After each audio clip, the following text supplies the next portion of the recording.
কোন ভেরিয়েন্টের ফোনগুলো আমাদের এই মুহূর্তে কেনা উচিত এবং কেন কেনা উচিত সেটি আজকের এই ভিডিওতে আমরা জানাবো।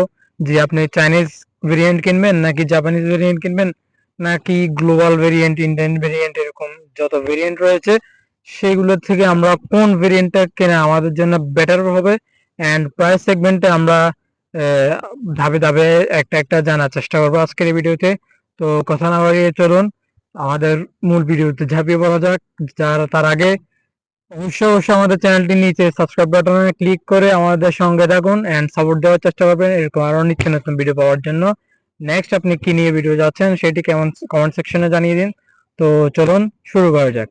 আসসালামু আলাইকুম, আমি ফাহিম চৌধুরী টেক ইন্টেলিজেন্ট থেকে বরাবরের মতো আরো একটি ভিডিও নিয়ে আপনাদের সামনে হাজির হয়েছি। তো এই ভিডিওতে আমরা কি নিয়ে কথা বলবো সেটা আপনারা শুরুতেই শুনছেন। তো আমরা এই যে মোবাইল কেনার আগে যে একটা চিন্তা করি যে কোন ভেরিয়েন্টের ফোনগুলো আমাদের জন্য কেনাটা বেটার হবে। তো আমরা প্রথমে কথা বলবো হচ্ছে আপনার বাজেট যদি একটা ফোন ধরেন একটা প্রাইস আপনি অনলাইনে দেখছেন বা শুনছেন যে 25 থেকে 30-এর মধ্যে, তখন আপনার বাজেট যদি 35 থাকে তখন আপনি এটা চিন্তা করতে পারেন যে আপনি গ্লোবাল ভেরিয়েন্ট আপনার জন্য বেটার হবে।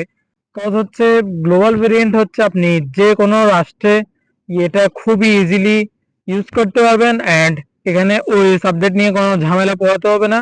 সেকেন্ড হচ্ছে এখানে কোনো নোটিফিকেশন, তারপর হচ্ছে যেই সিম নিয়ে যে ঝামেলাটা থাকে ওইটা নিয়ে কোনো ঝামেলা পোহাতে হবে না। আপনার বরাবর মতো ওই সাবজেক্টগুলো পেয়ে যাবেন খুব সম্ভবত, এন্ড এইটাতেই আপনি শুরুতেই আপনি আপডেটটা পেয়ে যাবেন সবার আগে। এন্ড যদিও এটা প্রাইস একটু সব ভেরিয়েন্ট থেকে একটু হাইলি হয়, হাই রেঞ্জে, তবুও এটা কেনাটা আপনার আমাদের জন্য বেটার হবে বলে আমি মনে করছি। সেকেন্ড আমরা যেই ভেরিয়েন্টের কথা বলবো সেটা হচ্ছে চাইনিজ ভেরিয়েন্ট। তো চাইনিজ ভেরিয়েন্টে আমরা বরাবর মতো শুনে আসছি যে চাইনিজ ভেরিয়েন্টে আমরা নোটিফিকেশন পাই না, সম্ভবত নোটিফিকেশন নিয়ে একটা ঝামেলা থাকে। তো চাইনিজে যে ঝামেলাটা থাকে, আপনার বাজেট যদি একটু কম থাকে তাহলে আপনি চাইনিজটা নিতে পারেন। যদিও এই চাইনিজে আপনারা গুগলের সাপোর্টটা পাবেন না ঠিকঠাক মতো। গুগলের যে অ্যাপস গুলা থাকে, প্লে স্টোরের সাপোর্ট, তারপর হচ্ছে যা ইত্যাদি ইত্যাদি যে সাপোর্ট গুলা ওইটা আপনারা পাবেন না। এন্ড নোটিফিকেশনের যে ঝামেলাটা ওইটা আপনাদেরকে পোহাতে হবে। তো আমি সাজেস্ট করবো হচ্ছে আপনি যদি একটু বাজেট বাড়াতে পারেন তাহলে আপনি গ্লোবাল ভেরিয়েন্টের দিকে যেতে পারেন, কারণ ওইটা আমাদের জন্য কেনাটা সবচাইতে বেটার হবে। তো আমরা 3 নম্বরে কথা বলবো হচ্ছে আমাদের যে ভিয়েতনাম ভেরিয়েন্ট, যে স্যামসাং ফোনগুলা ভিয়েতনাম ভেরিয়েন্টে সবচেয়ে বেশি রিলিজ হয়ে থাকে।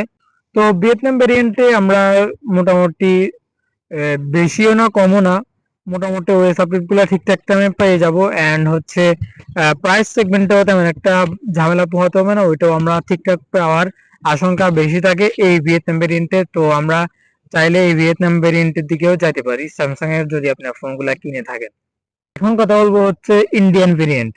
ইন্ডিয়ান ভেরিয়েন্টে আমরা ফোনগুলা একদমই ঠিকঠাক থাকে, তবে ইন্ডিয়ান ভেরিয়েন্টের ফোনগুলো যখন আমাদের দেশে আসে তখন এখানে ঠিকঠাক ওই সাবজেক্ট পাওয়া যায় না, আর অটোমেটিকলি রিবুট হয়ে যায়।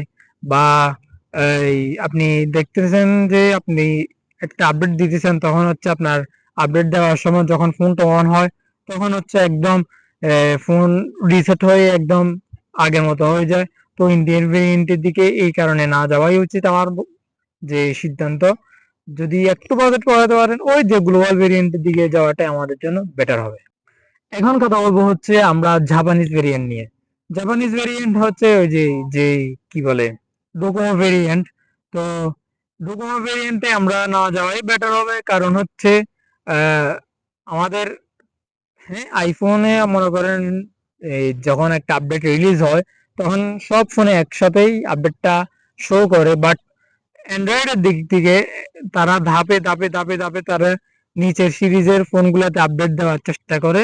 এন্ড কান্ট্রি ভিত্তিক এই ফোনগুলোর টেস্টের মাধ্যমে আস্তে আস্তে যে ভেরিয়েন্ট গুলা আস্তে আস্তে আপডেট দিয়ে থাকে। তো আমি বলবো যে জাপানিজ ভেরিয়েন্টের ফোনগুলো না নেওয়াই আমাদের জন্য বেটার। কজ হচ্ছে জাপানিজ ভেরিয়েন্ট গুলো যেই ফোনে কিনেন না কেন সবার লাস্টে এই জাপানিজ ভেরিয়েন্টের ফোনগুলোতে আমরা আপডেটটা পেয়ে থাকবি। আর জাপানিজ ভেরিয়েন্ট একটা সমস্যা হচ্ছে আপনি যখন আমরা হিডেন প্লেসে ছবি বা ভিডিও ক্যাপচার করব তখন হচ্ছে ওই শাটার যে সাউন্ডটা থাকে ওইটা ছাড়া আমরা এই ভিডিও বা ছবি তুলতে পারবো না। তো এটা একটা সমস্যা থাকে জাপানিজ ভেরিয়েন্ট গুলা ফোনগুলোতে। তো আশা করি বুঝতে পেরেছেন আমাদের এই ভিডিওটি। তো আমি সাজেস্ট করব বড় বড় মতো গ্লোবাল ভেরিয়েন্টের ফোনগুলো আমাদের জন্য কেনা বেটার হবে। কারণ এই ফোনগুলোতে আমরা মোটামুটি ওএস আপডেট নিয়ে ঝামেলা পোহাতে হবে না, নোটিফিকেশন নিয়ে ঝামেলা পোহাতে হবে না। ওভারঅল সব দিকে এই গ্লোবাল ভেরিয়েন্টটা 10-এ 10 রেটিং দিব। কজ হচ্ছে এখানে সবকিছু অ্যাভেলেবেল পেয়ে যাবেন একটা কম্বোর মতো। তো প্রাইস একটু বাজেটটা একটু হাই রেঞ্জ করে হলেও এই ফোনটা কেনা আমাদের জন্য সবচেয়ে বেটার হবে। তো আশা করি ভিডিও বুঝতে পারছেন, কোনো সমস্যা হয় নাই। যদি সমস্যা হয়েই থাকে কমেন্ট সেকশনে জানিয়ে দিন, রিপ্লাই দেওয়ার চেষ্টা করবো। এন্ড চ্যানেলটা সাবস্ক্রাইব করে আমাদের সাথেই থাকুন। আজকের মতো বিদায় নিচ্ছি। সবাই সুস্থ থাকুন, ভালো থাকুন, এন্ড নিজের যত্ন নিন।